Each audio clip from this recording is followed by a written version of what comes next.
오늘 갈라디아서 3장 보겠습니다.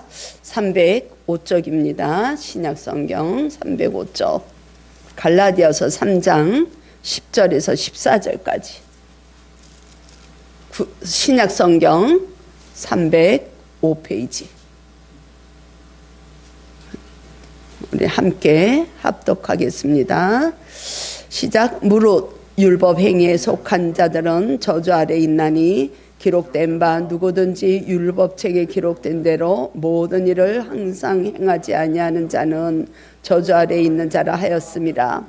또 하나님 앞에서 아무도 율법으로 말미암아 의롭게 되지 못할 것이 분명하니 이는 의인은 믿음으로 살리라 하였습니다. 율법은 믿음에서 난 것이 아니니 율법을 행하는 자는 그 가운데서 살리라 하였느니라. 그리스도께서 우리를 위하여 저주를 받으사 율법의 저주에서 우리를 속량하셨으니 기록된 바 나무에 달린 자마다 저주 아래 있는 자라 하였습니다. 이는 그리스도 예수 안에서 아브라함의 복이 이방인에게 미치게 하고 또 우리로 하여금 믿음으로 말미암아 성령의 약속을 받게 하려 함이라. 아멘. 우리 제목이 무엇입니까? 율법인가 복음인가? 율법인가 은혜인가? 아니면 또 나의 의로 가는가? 믿음이 나의 의로 내가 구원을 이뤄 가려고 하는가? 아니면 그리스도의 의로 우리가 살아가는가? 다 같은 맥락입니다. 이 지상에 존재하는 모든 사람들은 두 부류로 나뉘어지게 되지요. 율법에 속한 자 아니면 복음에 속한 자, 둘 중에 하나예요. 하나님을 알고 그리스도를 믿는 자들은 복음으로 은혜로 사는 사람들, 그 외 사람들은 다 율법에 속한 사람들은 나의 힘으로 이 세상을 살아가는 사람들이라고 볼 수 있습니다. 교회에 들어와 있어도 내 뜻대로 행하는가? 우리 아까 집사님 기도하시면서도 금년에는 말씀에 좀 순종하고 갈 수 있기를 원한다는 기도를 해주셨는데 우린 늘 그렇게 고백을 해요. 말씀에 순종하고 가는 사람들은 복음으로 은혜로 가는 사람들입니다. 그러나 교회에 들어와서 종교생활하는 자들은 율법에 속해서 가는 자들의 구원을 이뤄갈 수 없어요. 믿음은 율법으로 오지 않아요. 대표적인 사람이 누굽니까? 바리새인들이잖아요. 율법주의자, 서기관들. 유대의 종교 지도자들은 율법주의자들, 율법에 속한 자들은 그렇게 얘기하는 거예요. 스스로 내가 율법을 준행하고 행함으로 내가 의에 이룬다고 생각하는 사람들, 우리 중에는 아무도 그런 사람이 없는 줄로 믿습니다. 우리들은 다 복음으로, 은혜로, 하나님의 은혜로 말씀에 순종해서 가라 그러면 가고 멈추라 그러면 멈추고, 우리 맑은생교회 성도들은 다 그런 분들인 것을 하나님 아실 것입니다. 아멘. 이 갈라디아 교회의 문제가 뭐였어요? 갈라디아 교인들이 혼란스러웠던 것이 무엇입니까? 유대인들이 그 복음을 온전하게 구하고 가려면 우리 조상들이 행했던 율법을 행해야 돼, 이거였잖아요. 그게 거짓 교사라고 이 복음서 성경에서는 이야기를 하고 있죠. 그래서 이게 10절에서 보면 그렇게 되어 있습니다. 율법 행위에 속한 자들은 저주 아래에 있다 그랬어요. 저주 아래에 있다. 기록된 바 누구든지 율법책에 기록된 대로 모든 일을 항상 행하지 아니하는 자는 저주 아래에 있다. 하나님의 심판이 있다는 것이죠. 율법이 나쁜 겁니까? 제가 지난주에 어떤 그 강의를 이렇게 하는 걸 잠깐 들었더니 신학교에서 신학을 공부했다고 하더라고요. 그런데 그분이 얘기하는 게 그런 거더라고요. 구약은 폐해졌기 때문에 구약은 없어져야 된다. 그렇게 이야기를 하더라고요. 전혀 신학을 했는지 모르지만 전혀 믿음하고는 상관이 없는 삶을 사는 사람. 누구나가 다 아는 사람이에요. 근데 그렇게 얘기를 하더라고요. 너무 마음이 아팠어요. 신학을 했는데도 불구하고 하나님을 부인하고 하나님 알지 못하는 속에서 기독교에 대해서 강의한다는 자체가 너무 마음이 아팠어요. 성경을 우리는 바로 알고 가야 되고 하나님이 무엇을 원하시는지 무엇을 말씀하시는지 그 의도를 우리가 잘 읽어내야 돼요. 율법이 절대로 나쁜 게 아니에요. 나쁜 것만 하나님이 주셨겠어요? 이스라엘 백성들에게? 율법은 하나님이 애굽에서부터 이스라엘 백성들, 하나님의 사랑하는 백성들을 구원해내시고 광야에서 말씀을 주신 약속이에요. 내가 이 주는 너희들이 내 자녀로 살려면 내가 주는 이 법을 지켜야 된다 하는 것이 율법의 십계명, 우리가 잘 아는 그 십계명이죠. 그 율법을 너희가 지키면 내 백성이 될 것이고 내 소유가 될 것이고 이 이스라엘이 세계 민족의 뛰어난 백성이 될 것이다 이렇게 약속을 주셨어요. 그런데 이 바울은 로마서에서 무엇이라고 얘기합니까? 그 율법을 지킬 수 있는 자는 아무도 없다는 거야. 인간들은. 왜 그래요? 우리 안에는 죄의 뿌리가 있기 때문에 그래. 내가 아무리 의롭게 산다 그래도 내 안에는 뿌리가, 죄의 뿌리가 있어요. 아담으로 인한 범죄가 그거예요. 그래서 이 죄의 문제에 대해서는 자유롭지 못한 게 우리 인간이에요. 나는 죄 없어, 나는 의롭게 살아, 나는 깨끗하게 살아, 선하게 살아. 이게 하나님하고 연결이 안 돼 있으면 그거는 율법에 속한 자라고밖에 볼 수가 없는 거예요. 성경에서는 죄라는 것을 내가 도덕적으로 윤리적으로 얘기하는 것이 아니라 하나님을 알지 못하는 삶을 죄라고 그러거든요. 죄인이라고 그러거든요. 그러니까 우리는 부족하고 연약하고 넘어지고 우리는 제대로 율법을 지킬 수는 없지만 그 율법을 하나님의 말씀에 순종하려고 가는 그 마음, 그게 중요한 거라는 거예요. 그 마음은 어디서부터 오는가? 우리가 그리스도를 믿는 믿음으로부터 온다는 거예요. 그게 복음이고 그게 은혜라는 거죠. 그래서 저와 여러분들은 다 은혜로 사는 사람들이에요. 우리는 하나님의 말씀을 순종하고 싶지만 순종할 수 있는 이 힘이 없어요, 우리에게는. 그런데 우리가 그리스도의 의로 살아갈 때 우리가 좀 부족해도 의롭다고 우리를 여겨주시는 거예요. 그래서 이 갈라디아서의 그 핵심이 기독교의 핵심이기도 하지만 믿음으로 구원을 이뤄간다. 이것이 핵심인 것이에요. 그래서 이 타락한 인간들은 본성 자체가 이 타락한 인간들은 율법을 지킬 수 없는 그 상황에 놓인 자들은 어떻게 해야 되는가? 구약에서는 우리가 죽어야 되는 거야. 거기 10절 우리가 읽은 것처럼 율법 체계, 구약 성경이에요. 구약 성경에 하나님이 명령하신 것을 행하지 않는 자는 저주 아래에 있다. 그건 하나님의 심판이 이른다는 것이에요. 그래서 이 신명기 21장을 보면 그 가나안에 들어가는 이제 그 당대의 세대들은 못 들어가지만 그 다음 세대가 들어가잖아요. 출애굽한 다음 세대가 이제 가나안으로 들어가게 되는데 이때 모세가 자기는 이제 가나안에 들어가지 못하지만 그 세대들이 가나안에 들어가서 어떻게 하나님의 말씀을 준행하고 살아가야 되는지 광야에서 있었던 그 하나님의 법에 의해서 설교를 마지막 설교를 하는 것이 나와요. 그때에 이제 신명기 27장 가면은 그 모세의 성경이 설교가 나오는데 신명기 21장에도 보면 그 패역한 아들에 대해서 하나님이 저주를 내리시는 게 있어요. 우리가 이제 그거는 찾아보지는 않겠지만 그런 거예요. 제가 읽을게요.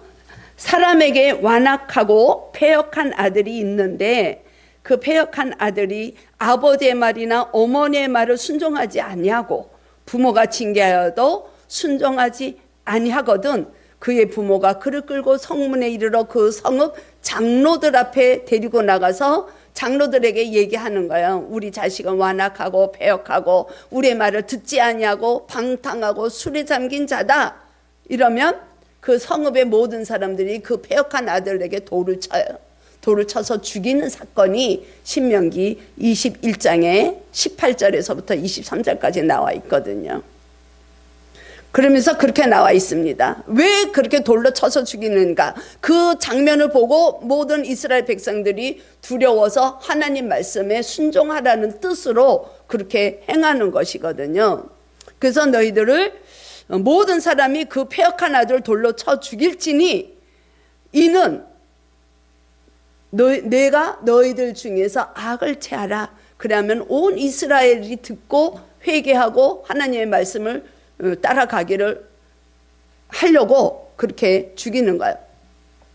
그리고 22절 23절에 연이어서 나오는 말씀이 사람이 만일 죽을 죄를 범함으로 내가 그를 죽여 나무 위에 달거든 그 시체를 나무 위에 밤새도록 두지 말고 그날에 장사하여 내 하나님 여호와께서 내게 기업으로 주신 땅을 더럽히지 말라.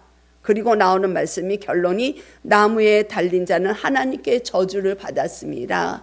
나무에 저주를 받은 자는 나무에서 죽는 거거든요. 그런데 오늘 신약에 와서 보니까 예수님이 이 땅에 오셔서 이 땅에 오신 목적이 죽으러 오셨거든요. 하나님의 사랑하는 자들을 죄에서부터 건져내시고 구원을 시키시려고 아들이신 하나님의 그 아들이신 그리스도께서 육신의 이 모양을 하고 이 땅에 오셔서 어떻게 돌아가셨습니까? 나무 십자가에서 돌아가셨단 말이죠. 그러니까 그 당시에 유대인들은 그렇게 생각을 하는 거예요. 어떻게 나무에 달린 자는 저주받은 자인데 하나님의 심판이 달린 자가 나무에서 죽고 율법을 지키지 않은 자가 나무에서 죽는데 어떻게 저자가 메시아냐 이런 의문을 갖는 거예요. 우리는 지금 그리스도를 우리가 영접하고 받아들였기 때문에 우리가 은혜의 시대에 살고 있기 때문에 그들은 왜 예수님을 못 믿어? 이렇게 얘기를 할 수 있지만 이스라엘 백성들은 아예 그 시내산에서부터 하나님의 계명을 받은 그 이후로는 자녀들까지도 전부 하나님의 율법을 가르쳤기 때문에 나무에서 죽은 자는 하나님의 심판이 임한 자고 하나님의 저주를 받은 자라는 걸 누구나 다 알아요. 우리가 그 시대에 이스라엘 백성들과 같은 그 시대에 거기에 그 자리에 있었다면 나무에서 달린 그 자를 우리를 구원하실 그리스도라고 믿을 수 있을까요? 못 믿어요. 우리는 그들을 충분히 입장을 이해할 수가 있어요. 더군다나 이 바울이라는 사람은 율법의 대가예요. 하나님을 너무너무 사랑한 자예요. 그래서 율법을 지키기를 애를 쓰고 그 바울의 입장에서는 도저히 이해가 안 되는 거야. 어떻게 나무 십자가에서 매달린 자가 우리를 구원하는 메시아냐? 도저히 이해가 안 되는 거야. 율법 아래에서는.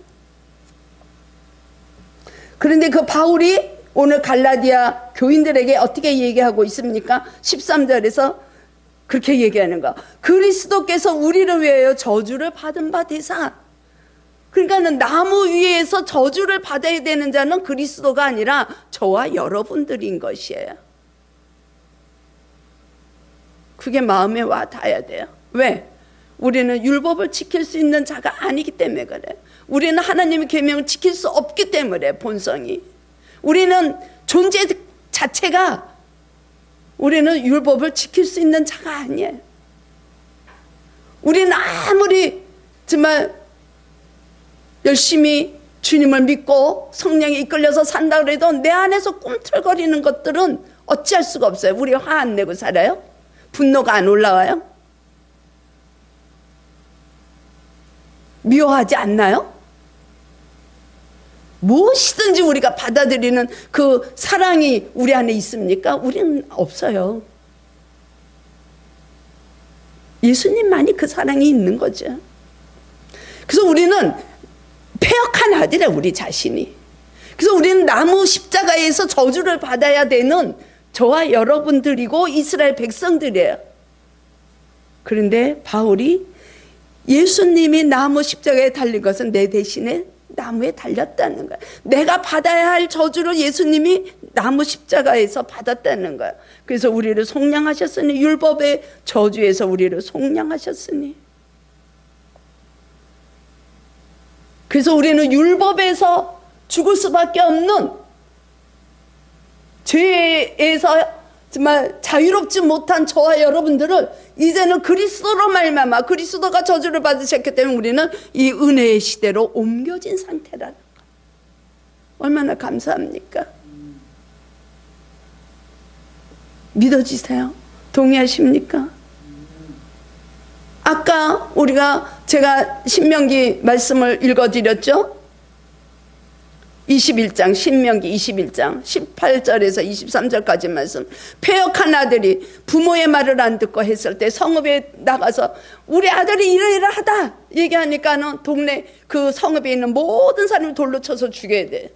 근데 우리가 그리스도를 믿고 이 은혜의 시대에 살으니까, 복음으로 살으니까 그 패역한 아들은 어떻게 되어 있습니까? 패역한 아들이 어디에서 나오죠? 누가복음 15장에 나오죠. 탕자.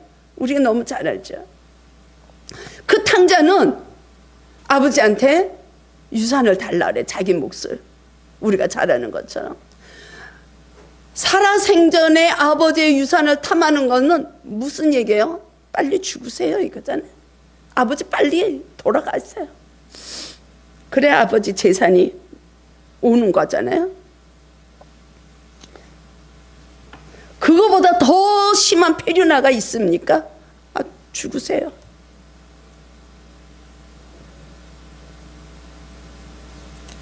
그런데 그 아버지는 그 둘째 아들이 달라는 그 몫을 주고 내보내. 근데 그 아들이 우리가 잘 아는 것처럼 다 쓰고 탕진하고 방탕하고 있다가 도저히 안 될 때 생각하는 것이 아버지죠. 그래서 아버지 집으로 돌아올 때 아버지는 동네 사람들, 성읍에 있는 모든 자들이 그 아들을 돌로 치기 전에 아버지가 먼저 가서 끌어요. 그게 은혜 시대에 패역한 아들의 품어주는 아버지예요. 그분이 저와 여러분들의 아버지신 거예요. 동의하십니까? 그분이 우리 아버지신 거. 우린 정말 저주받아야 되는 존재 자체가 그런 자인데, 우리를 돌로 죽기 전에, 하나님의 심판이 떨어지기 전에 하나님은 그 저주를 아들에게 뒤집어 씌워서 아들을 버리시는 거예요. 그럼 우리를 건져내시는 거. 그거보다 더 큰 사랑이 어디 있어요? 아마 우리 자녀들이 만약에 그렇게 해가지고 폐륜화의 위치에 있다면 그럴까요? 어떻게 내 새끼가 그럴 수가 있어? 내가 너를 어떻게 키웠는데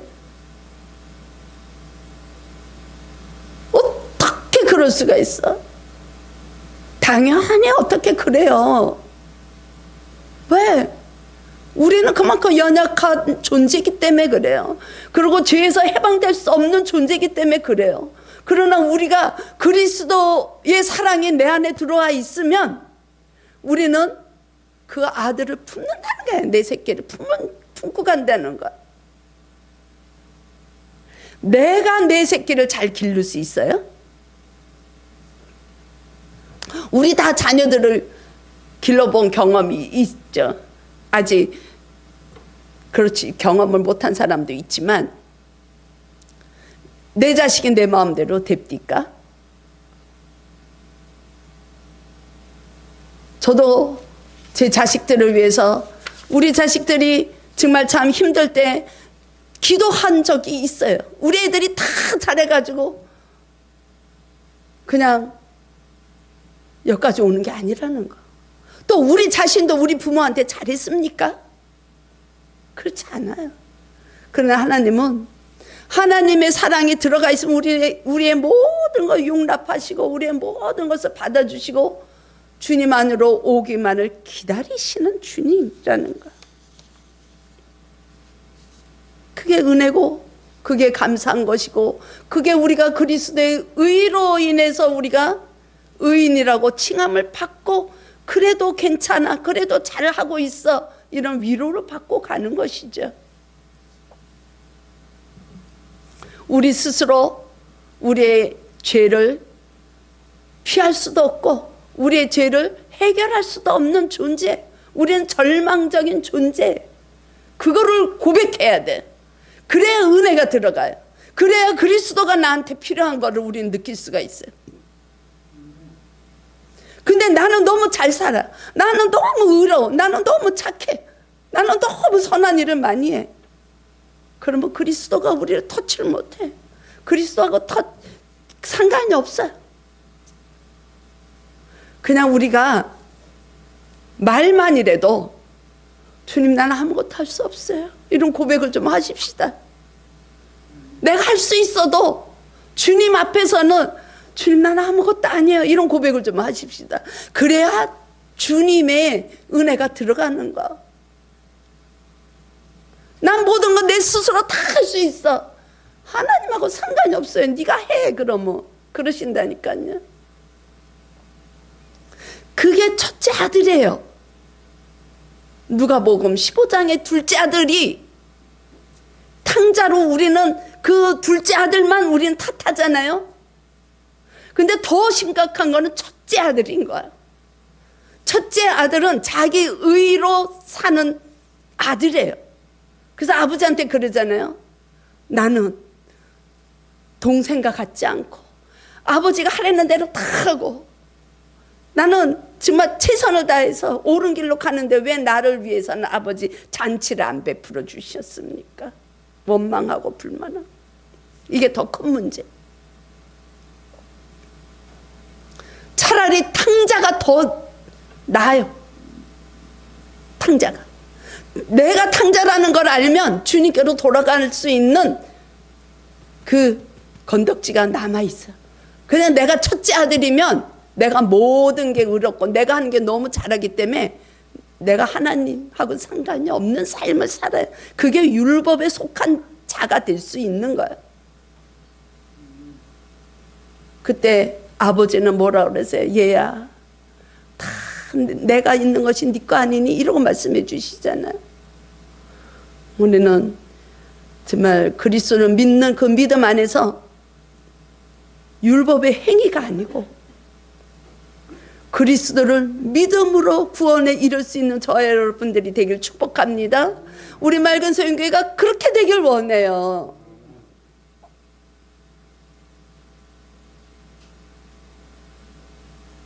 내가 이런 것도 하고 저런 것도 하고 하나님의 영광을 위해서 정말 이렇게 하고 싶어요. 근데 그게 실천 못하는 것보다 주님 나는 아무것도 할 수 없어요, 은혜를 좀 주세요. 그래서 내가 뭔가 하나라도 주님 앞에 섬길 수 있도록. 그래서 예수님은 그러거든요. 예수님을 잘 믿는 것, 하나님을 잘 믿는 것이 하나님의 일이라고 말씀해 주셨어요. 그리고 사랑이라는 것이 뭐냐? 지극히 작은 자한테 물 한 잔 주는 것이 사랑하는 거라 그랬어요. 우리는 큰 일을 하나님은 우리에게서 원하지 않으세요. 우리는 할 수 없기 때문에. 하나님은 다 알아서 하셔. 내가 헌금을 많이 하나님 기뻐하시는 게 아니에요. 하나님은 그거 없어도 돼요. 그러나 너가 내 사랑을 한다면 우리는 스스로 그렇게 자원하는 마음이 생기는 거야. 외부에 있는 분들이 우리 교회에 뭐 한 번도 와서 예배를 안 드린 분들이 뭘 하나님의 사랑을 여기 심겠어요? 그들은 있는 곳에서 하나님의 은혜를 체험하기 때문에. 여기다 사랑을 심는 거야. 그분 중에 한 분이 연말에 메시지를 보내면서 그렇게 왔더라고요. 한 해 동안 하나님이 함께 해주신 거에 너무 감사하다고. 금년에도 주님과 동행하기를 원한다고 이런 메시지를 보냈어요. 그렇게 하기 위해서 기도하고 싶다고. 여기 한 번도 온 적이 없어요. 우리 개척하는 날만 잠깐 왔다 가신 집사님이에요. 근데도 지금 여기 7년째 계속 헌금을 보내고 있어요. 왜 그래요? 주님을 사랑하니까 그런 거예요. 사랑하면 뭐든지 주고 싶잖아요. 뭐든지. 근데 우리 사이가 오면 뭐가 있어도 우리 사이 오면 먹자. 이때는 우리 사이가 그 식구라고 생각 안 하고 손님이라고 생각하니까 그렇게 챙기려고 그런다고. 아니에요. 내 새끼니까, 내 가정, 우리 식구니까 자꾸 뭐래도 같이 먹고 싶은 거죠. 우리는 사랑하면 뭔가를 자꾸 나누고 싶고, 우리 주연 집사님 그냥 그때마다 들고 오잖아. 우리 성도들하고 나누려고. 얼마나 그 감사한 질문. 그게 하나님의 은혜가 들어가기 때문에 그러는 거예요. 우리 모두가 하나님이 주신, 예수님이 이 땅에 오셔서 사랑해 내 안에서 그것만 실천하면 우리는 잘 사는 인생인 줄로 믿습니다. 내가 스스로 뭘 하려고 해서 그런 게 아니야. 그래서 신명기 27장에 보면 이스라엘 백성들이 이제 그 가나안에 들어가기 전에 모세가 이제 그 고별 설교를 해. 그리고 이제 모세는 가나안에는 들어가지 못하죠. 그래서 메시지를 주는 거야, 백성들에게. 요단을 건너가면 너희들이 돌을 취해서 거기다가 하나님의 그 계명 율법을 다 기록해 가지고 에발산이라는 그 산에다가 제단을 쌓아라, 이렇게 명하는 장면이 나오거든요. 그래서 이제 그 세겜이라는 장소가 있으면 양쪽으로 에발산이 있고 그리심 산이 있어요. 그래서 그 에벨산이라는 곳에다가 하나님이 명을 해요. 돌단을 세워서 제단을 이제 만들고 거기서 예배를 하라. 그래서 거기에서 번제물을 드리고 화목제를 드리라고 이야기를 해요. 그래서 이 성경의 신명기에 보면 에발산이 저주의 산이라고 나오거든요. 그리고 그리심산은 축복의 산이라고 나와요. 그래서 얘기하게 되면 우리는 다 그리심산을 좋아해요. 축복의 산을 좋아해요. 그런데 이 에발산이나 신명기, 지금 시간이 없어서 이제 같이 합독은 하고 싶은데 못하는데 한번 읽어보세요. 에발산하고 그리심산은 하나예요. 하나. 그리고 이 세겜은 이제 여호수아가 또 고블 설교를 했던 아주 중요한 장소고, 이제 성경에서 중요한 위치로 나오게 되거든요. 이스라엘 백성들이 애굽에서 나와서는 모두가 에발산에서 있는 삶을 상징하는 게 에발산이에요. 저와 여러분들이 주님을 알기 전에 있던 곳이 에발산이에요. 그 산에서는 우리 죄가 사해지기 위해서는 동물을 잡아서, 깨끗한 동물을 잡아서 화목제를 드려야 되고 번제물을 드려야 돼요. 그래야 우리가 하나님 앞에 깨끗함을 받을 수가 있었어요. 우리는 물론 지금 은혜 시대에 살고 있지만 이스라엘 백성들이 이제 그 시대에 그랬다는 거예요. 구약 시대에. 그랬을 때 그 죄가 사해지는 후에 삶이 어디로 오는가? 그리심 산으로 옮겨지는 거예요. 이스라엘 백성들 그 구약 시대에서는 동물들이 해마다 그 지성소에 들어갈 때, 대제사장이 들어갈 때 해마다 죽고, 또 시시때때로 하나님 앞에 나갈 때는 동물들이 다 죽어나가요. 그래서 내가 내 죄를 짐승에게 안수해서 내 죄가 짐승이 가지고 강야로 쫓겨나가서 죄가 이제 사해지는 이런 이제 제도가 있죠. 그래서 수도 없이 그 동물들이 죽어 나가야 되는 거야. 인간의 죄 때문에. 그런데 영원하신 제사장, 영원하신 제물이 되신 분이 누구시냐? 그리스도신 거예요. 그래서 그리스도가 이 땅에 오셔서 십자가의 지심으로 화목제물이 친히 되신 거예요. 이게 히브리서에 나오는 말씀이죠. 단 한 번의 제물이 영원한 사함을 우리에게 주시는 거예요. 그래서 예수님이 나무 십자가에서 저주를 우리 대신에 받으시고 화목제물이 되시고 우리를 위한, 우리의 죄를 사하시기 위한 번제물이 되신 것을 이야기하는 거예요. 그래서 너희들이 가나안에 들어가면 이제 제단을, 예배를 드리라는 것을 이제 모세가 얘기해 주는 것이 신명기 27장에 나와요. 지금 저와 여러분들은 어때요? 우리의 죄값을 대신하기 위해서 오신 어린 양 예수 그리스도, 그분은 그 이스라엘에서 에발산에서 제단을 쌓고 그 제물을 드릴 때에 그 오실 메시아를 소망하는 행위라는 거야, 그게. 그러나 지금 이 시대는, 은혜의 시대에 살고 있는 저와 여러분들에게는 이미 예수님이 오셔서 우리에게 그 율법을 다 완성하셨어요. 율법을 폐하신 것이, 율법이 없어지는 게 아니라 율법을 완성시키셨기 때문에, 율법은 우리가 그리스도 안에 있는 신실한 성도라면 율법을 지키고 나갈 수 있는 힘이 우리에게 있는 거예요.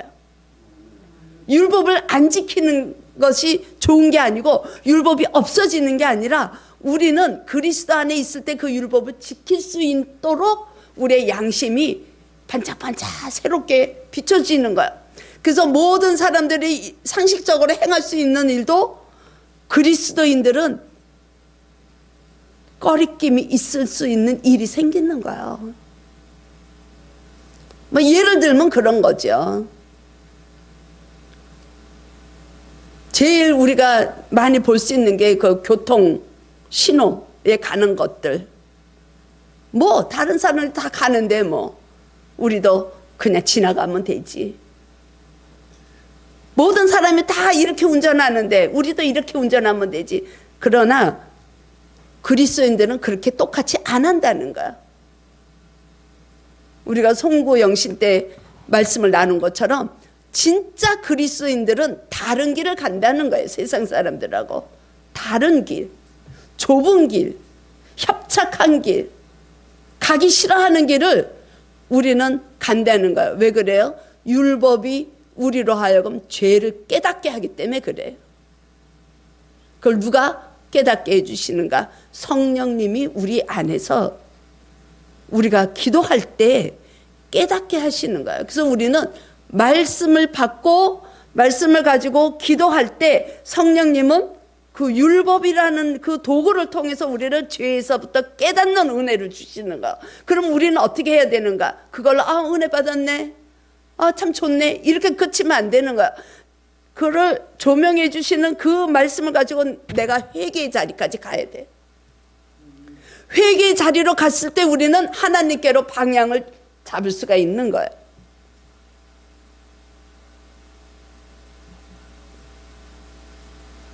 그래서 우리는 말씀과 기도와 찬양이 함께 가는 신앙생활을 할 때 우리는 정도로 갈 수가 있어요. 우리는 알고 믿어야 돼요. 모르면 못 믿어요. 그래서 하나님이 어떤 분이시고 그리스도가 어떤 분이시고 나하고 어떤 상관이 있고 성령님은 우리 삶에서 어떻게 역사하시고 우리를 어떻게 이끌어 가시는가를 알으려면 기도를 해야 돼요.